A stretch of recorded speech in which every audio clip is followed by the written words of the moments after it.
하나님의 말씀을 같이 찾아보시겠습니다. 신약 누가복음 24장 36절서부터 43절까지 누가복음 24장 36절서부터 43절까지 기록합니다.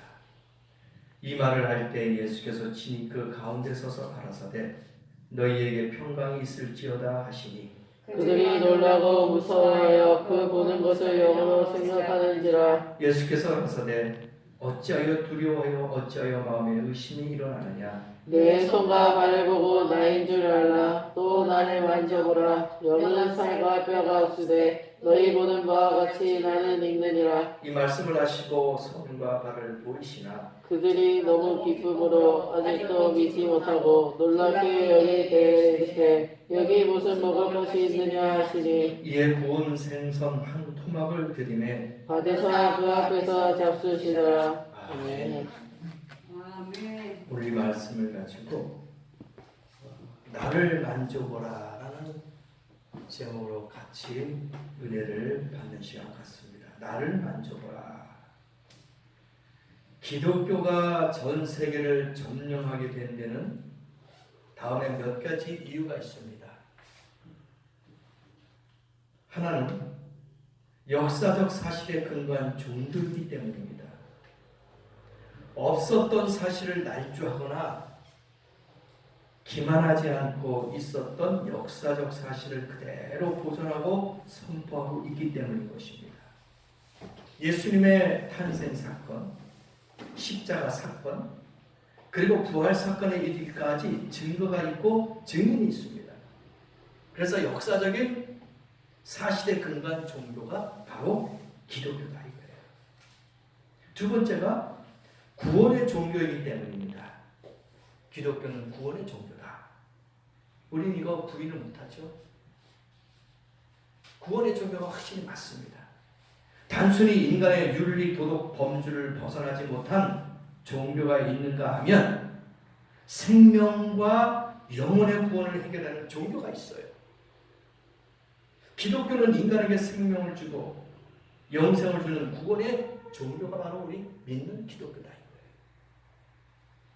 세 번째가 삶을 변화시키는 종교이기 때문이다. 예수를 믿기 때문에 우리의 삶의 변화가 생겼어요. 과거에 믿었던, 과거에 행했던, 과거의 삶이 이제는 예수를 믿고 나서 변했습니다.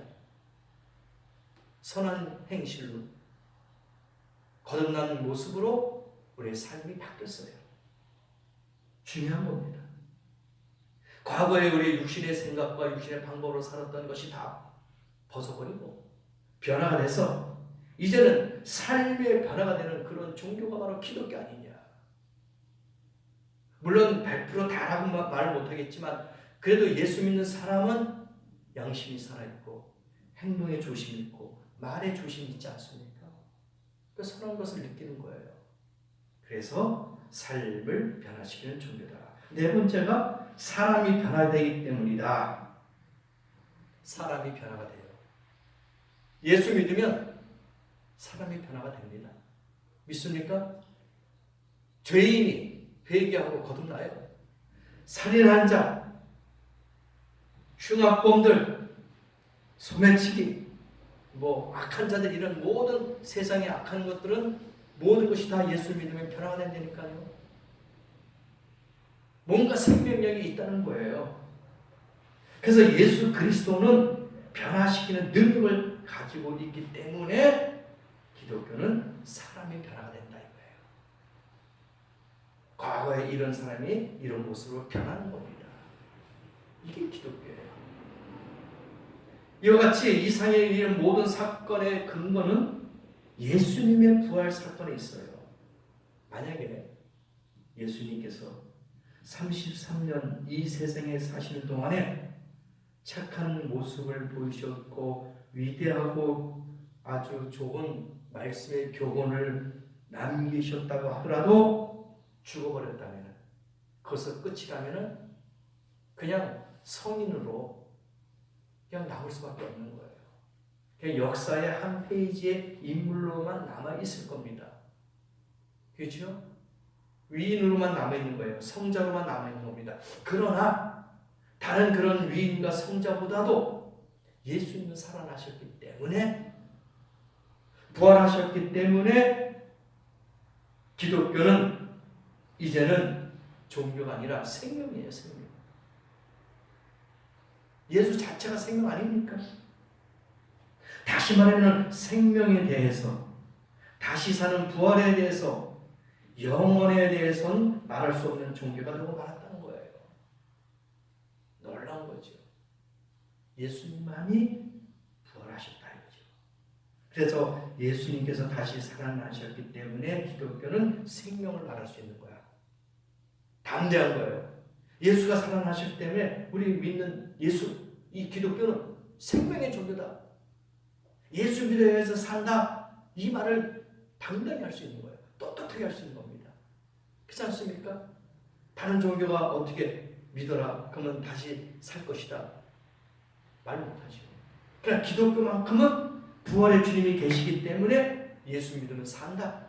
죽을 영혼도 산다. 살아있는 영혼을 변화받는다. 담대히 말할 수 있는 거예요. 얼마나 감사한 일입니까? 영생을 말할 수 있다는 거예요. 그래서 기독교는 뭐라? 생명의 종교다.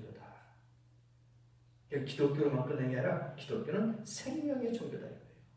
생명 자체다 이거죠. 예수님 다시 사신 것을 우리가 믿습니까?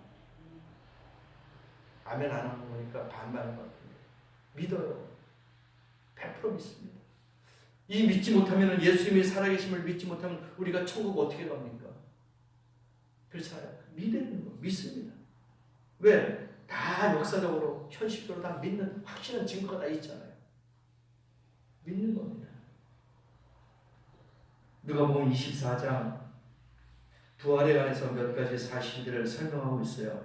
1절서부터 10절은 주일 아침 예수님의 무덤을 찾아갔던 여인들이 빈 무덤을 보게 된 거예요. 1절서부터 10절 말씀이 그렇게 나와요. 여인들이 찾아갔는데 어떻게 됐어요? 빈 무덤이야. 예수님의 시체를 보지 못했어요. 깜짝 놀란 거야. 이거 어떻게 된 거냐? 분명히 예수님께서 여기 묻힌 걸 알고 있는데, 여러분 생각해 보세요. 역사적으로 로마가 예수님을 그 무덤에 갇혀놓고 큰 바위돌로 막고 거기서 군인들이 지금 지키고 있어요. 왜? 예수를 훔쳐가가지고 예수님이 살아나셨다 하면은 혼란스러울 거 아니에요. 얘네들이 예수님의 시신을 갖다가 감춰놓은 다음에 봐라 살아나셨다 하면은 로마 이 사람들이 생각할 때 이건 큰 사건들이 벌어지는 거야. 군중들의 심리가 막 무너지는 거예요. 그래서 돌무덤에 딱 막아놓고 군사까지 지키는 거예요. 군인들까지. 그거 그렇게 지키는데 그 큰 돌을 어떻게 굴릴 수 있겠습니까? 옮길 수 없어요. 근데 그 아침에 딱 가보니까 무덤이 열려 있어요.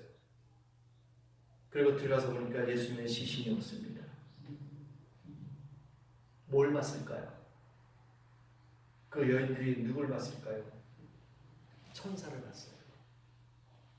천사가 이야기합니다. 너희가 찾던 예수는 여기 없다. 천사가 나타나서 이야기합니다.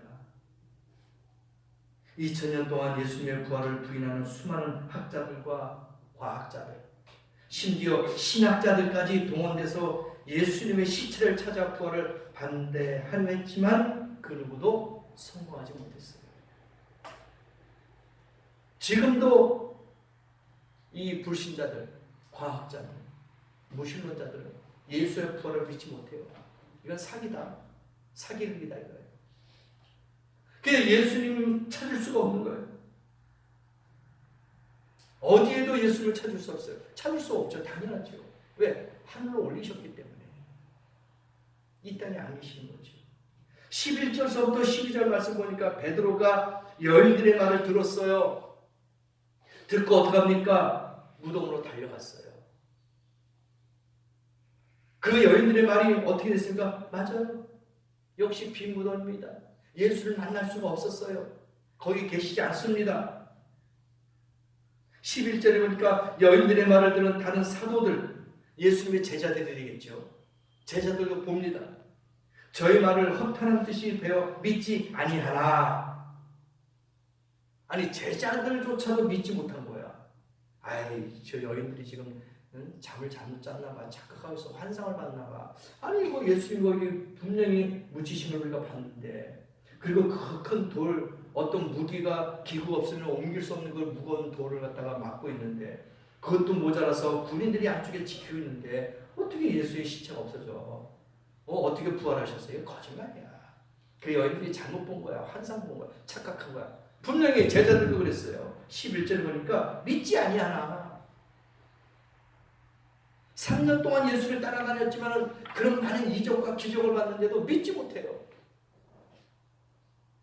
오늘 여기 계신 우리 성도님들은 그런 분이 한 분도 안 계실 줄 믿습니다. 부활하신 예수님 우리가 믿잖아요. 그냥 있는 그대로 믿으면 돼요. 의심할 필요가 없어요. 염려할 필요가 없단 말입니다. 예수 믿는다고 하고 예수 부활을 믿지 못하는 성도들이 많다는 거예요. 그렇지 않습니까? 때로는 여러분 의심하지 않겠어요? 정말 그럴까? 정말 베드로가 그 물 위로 걸어갈 수 있을까? 이거 의심이 가는 거야. 정말 요나가 큰 물고기 뱃속에서 3일 동안 있었는데 그게 살 수 있을까? 이게 가능해? 아니 그 소경 앞을 보지 못한 사람에게 예수님이 침 해가지고 흙에 침을 눈에 발랐는데 눈을 떴어.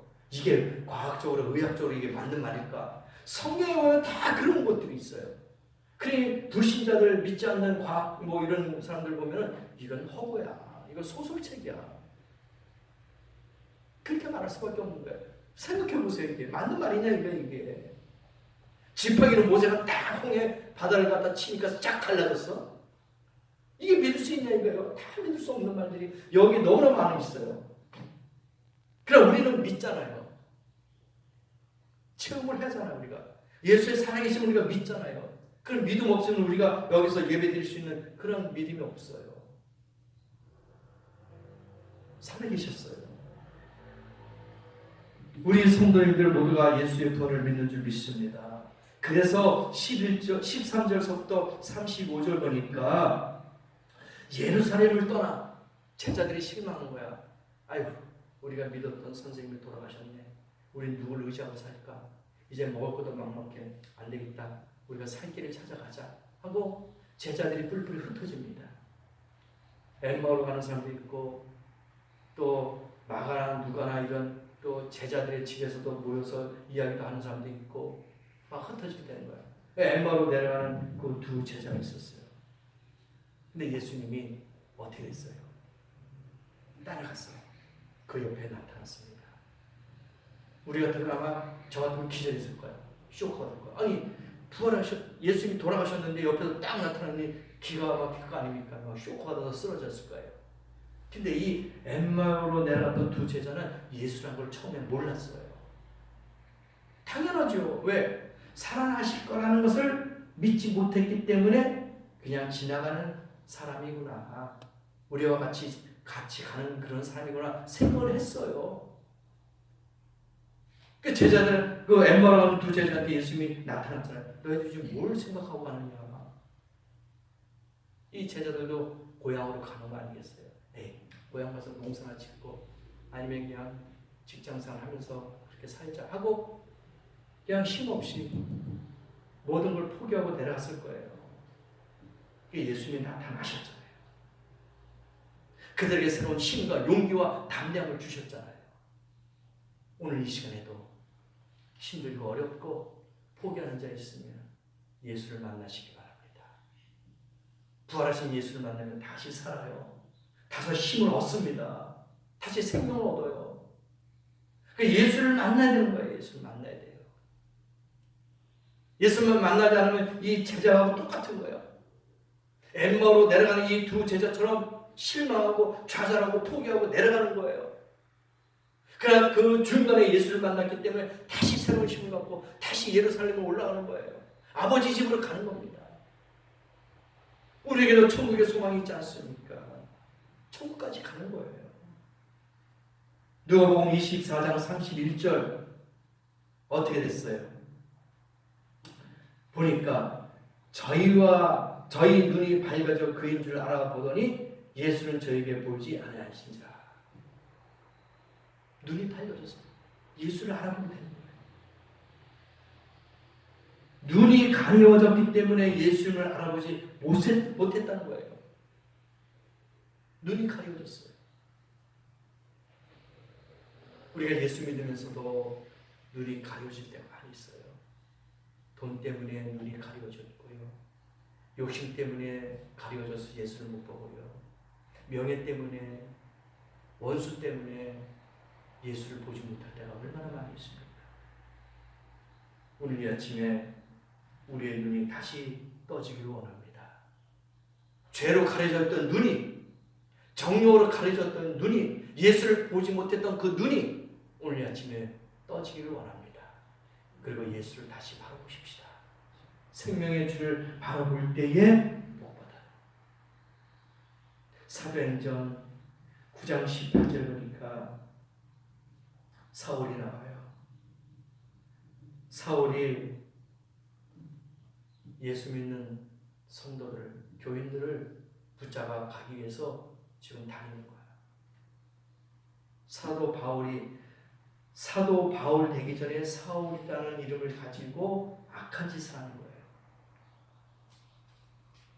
전국을 돌아다니면서 예수 믿는 사람을 붙잡아 가지고 때리고 감옥에 쳐넣으려고 지금 사울이 다니는 거야. 그런데 그때 예수님이 나타나셨지요. 그가 눈을 뜨지 못했어요. 눈이 가려워졌습니다. 9장 18절 보니까 사울의 눈에서 비늘 같은 것이 벗어져 다시 보게 되었다. 예수를 보고 꼬꾸라졌죠. 눈을 뜨지 못했습니다. 그런데 18절에 예수님께서 눈을 뜨게 만드셨어요. 새로운 눈입니다.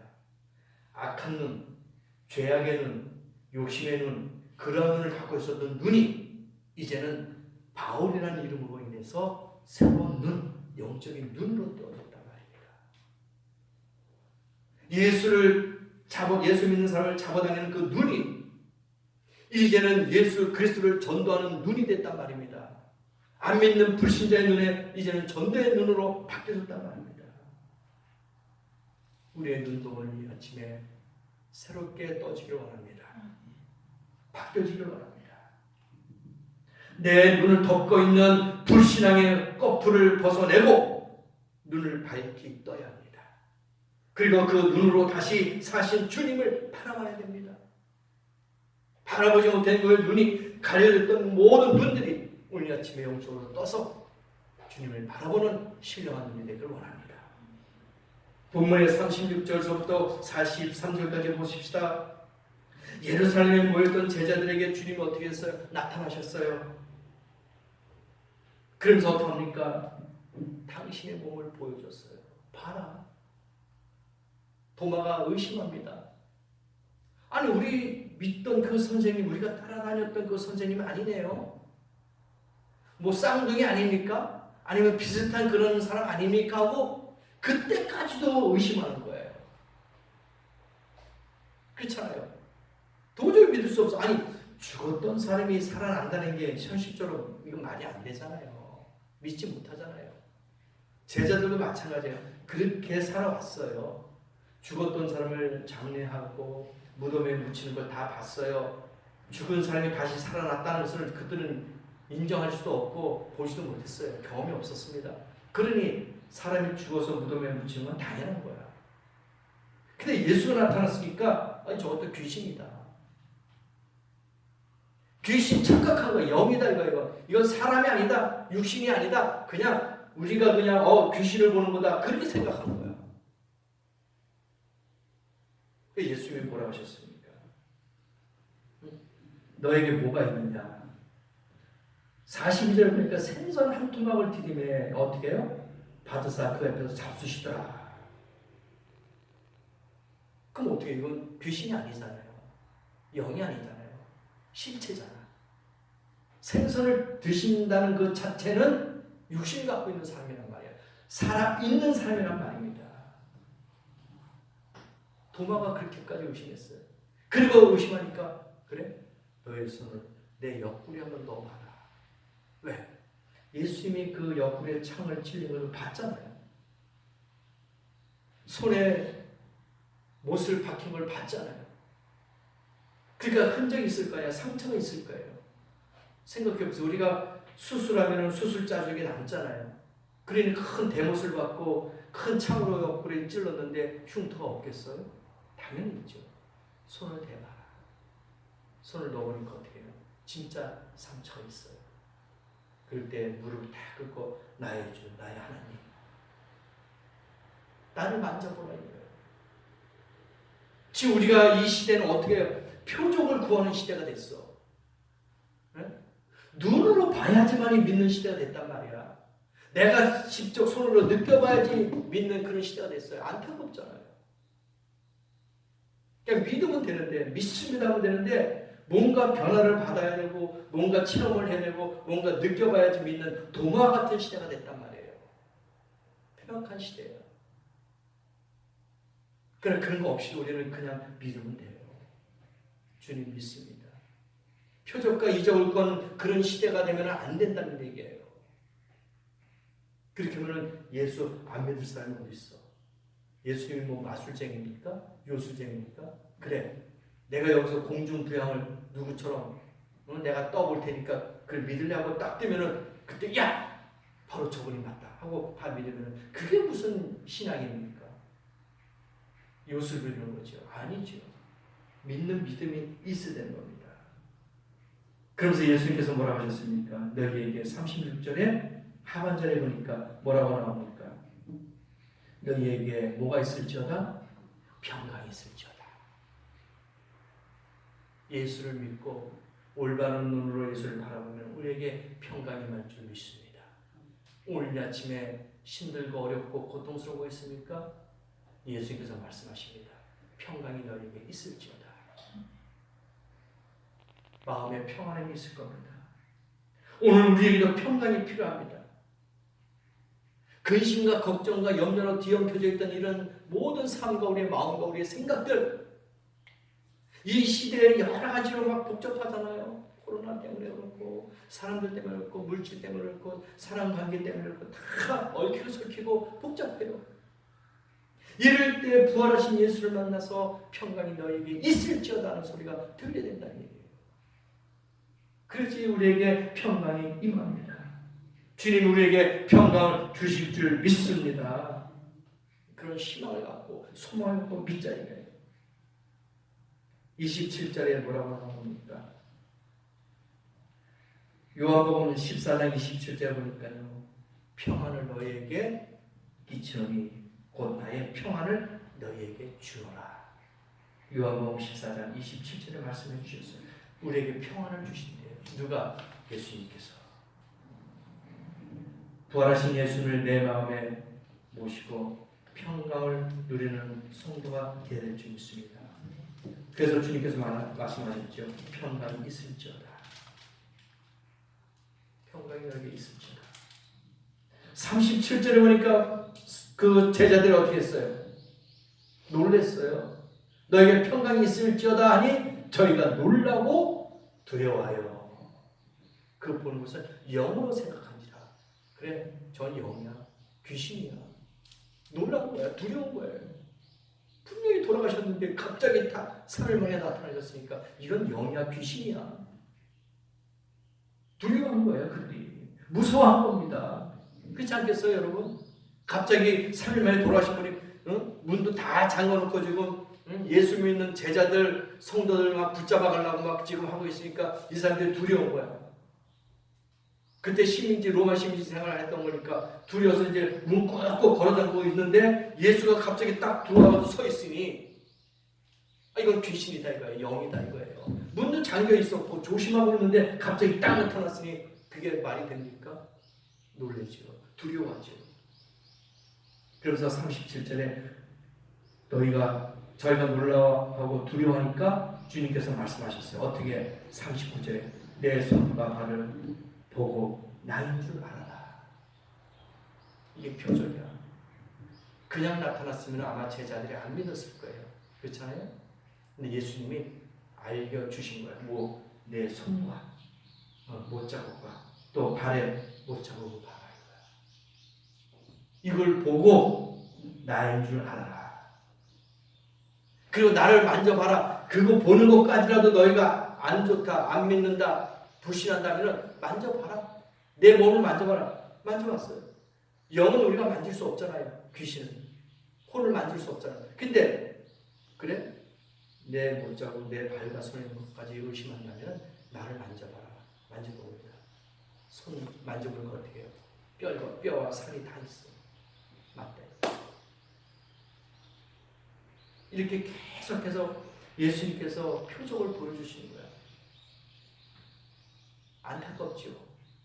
그냥 믿으면 되는데 뭘 봐야 되죠. 만져봐야 되죠. 느껴봐야 되죠. 그래야지 믿는 거야. 이 시대에 그런 성도들이 많이 있어요. 예수님 복 주시옵소서, 이 기도 응답해 주시옵소서, 그러면 예수님이 살아계심을 믿습니다. 나를 사랑한다는 것을 믿겠습니다. 이러고 믿는 사람들이 얼마나 많이 있겠어요. 표적을 구하는 거랑 똑같은 거야.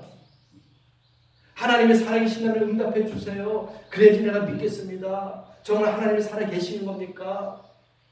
표적을 구하는 거야. 응답을 구하는 거예요. 예수님께서 얼마나 안타깝게 생각하시겠네요. 그냥 믿으면 돼요. 예수님 믿습니다. 응답하실 줄 믿습니다. 허락하실 줄 믿습니다. 기다리면 되는 거예요. 조급할 필요가 없어요. 예수님의 부활은 영적 사건이 아닙니다. 살과 뼈가 있는 육체의 부활이라는 얘기입니다. 뼈와 살이 다 있잖아요. 그 생선까지 잡수셨잖아요.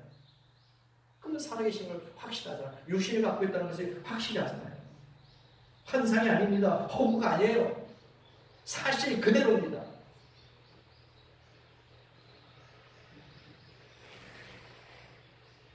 부활 신앙을 가진 사람들의 삶은 어떤 것입니까? 첫째 보면은 앞을 바라보고 삽니다. 그죠? 부활 신앙 갖고 있는 사람들은 첫 번째 앞을 보고 가야 돼요. 앞을 보고 살아야 됩니다. 내일이 있고 소망이 있고 생명이 있고 천국이 있고 부활이 있음을 믿기 때문에 당당하고 떳떳합니다. 미래지향적이에요. 미래를 보고 나가는 거예요. 그러니까 예수 부활 신앙을 가진 사람들은 이런 삶을 살아야 돼요. 두 번째는 바르게 삽니다. 바르게 살아요. 예수를 믿는 사람, 예수님의 부활을 믿는 사람이라면 바르게 살 수밖에 없어요. 그렇게 바르게 살아야 합니다. 그래야 훗날 주님을 만날 수가 있다는 거예요. 세 번째는 긍정적으로 삽시다. 긍정적으로 사는 거예요. 의심하고 따지고 파헤치는 거, 이건 부정적인 거예요. 꼭 따집니다. 파헤쳐야 됩니다. 예수가 살아나셨어? 그럼 보여줘. 따지고 하나님 말씀이 이렇게 있다면 정말 그렇게 그 말씀이 그대로 맞습니까? 막 따지는 거야. 안 되는 거야. 그냥 있는 그대로 긍정적으로 사는 거야. 맞습니다. 예, 그렇습니다. 학문을 따지고 규명하고 파헤쳐야 한다는 것은 우리가 학문적으로 맞아요. 그러나 신앙은 그렇게 해서 되는 게 아니에요. 우리의 믿음 따지고 파헤치고 막 분석해서 그렇게 받아들이는 게 아니야. 우리의 믿음과 신앙은 그대로 있는 그대로 받아들이면 돼요. 어떤 규칙이 없어요. 그냥 받아들이면 됩니다. 손과 발에 못자국을 보여줘도 그건 거짓이야. 그건 믿을 수가 없어. 못 믿겠어. 라고 우리가 그걸 부인한다면 그는 부활의 신앙을 소유할 수가 없습니다. 왜냐? 요한복음 11장 25절과 26절에 분명히 예수님께서 말씀하셨습니다. 나는 부활이요 생명이니 나를 믿는 자는 죽어도 살겠고 무릇 살아서 나를 믿는 자는 죽지 아니하리니 이것을 내가 믿느냐? 아멘. 믿습니다. 믿으십니까? 예수 그리스도는 부활입니다. 분명히 예수님께서 말씀하셨어요. 나는 부활이다. 나는 생명이다. 나를 믿는 자는 죽어도 살겠고 살아있는 자는 영원히 죽지 아니하리라. 너희가 믿느냐? 이거 물어보는 거예요. 믿느냐? 내가 이런데, 내가 이렇게 할 것인데, 내가 이런 것인데 너희가 믿겠느냐? 물어보는 거예요. 없는 것이 아니라 있는데 물어보는 거야. 예, 믿습니다면 이대로 적용이 되는 거죠. 부활의 주님. 과학은 알고 나서 믿는 세계가 되죠. 그렇죠? 과학은 어때요? 알고 나서 믿는 거예요. 과학이라는 게. 신앙은 어떻게 해요? 믿고 나서 아는 세계가 신앙이다 이거야. 반대. 그죠? 믿어야지만이 아하 그렇게 되는 건데 과학은 연구하고 뭐하고 다 분석해가지고 결과물이 딱 나와야지만이 아하 과학적인 입증이 됐구나 이때 믿는 거예요. 그럼 믿음과 신앙은 그게 아니야. 믿고 난 다음에 할 때 이게 신앙이라는 얘기예요. 이런 신앙을 갖기로 합니다. 예수님은 다시 사셨습니다. 부활 신앙이 내 것이 되어야 될 줄 믿습니다. 분명한 것은 예수님 살아나셨습니다. 나는 부활이요 생명이다. 나를 믿는 자는 죽어도 살겠고 살아있는 자는 영원히 죽지 않는다. 너희가 이것을 믿느냐? 아멘 믿습니다. 이러한 믿음을 갖고 주님 오시는 그날까지 주님 잘 믿고 천국 소망 갖고 나중에 천국에서 영원히 주님과 함께 사시기를 예수 이름으로 간절히 축원합니다. 기도하시겠습니다.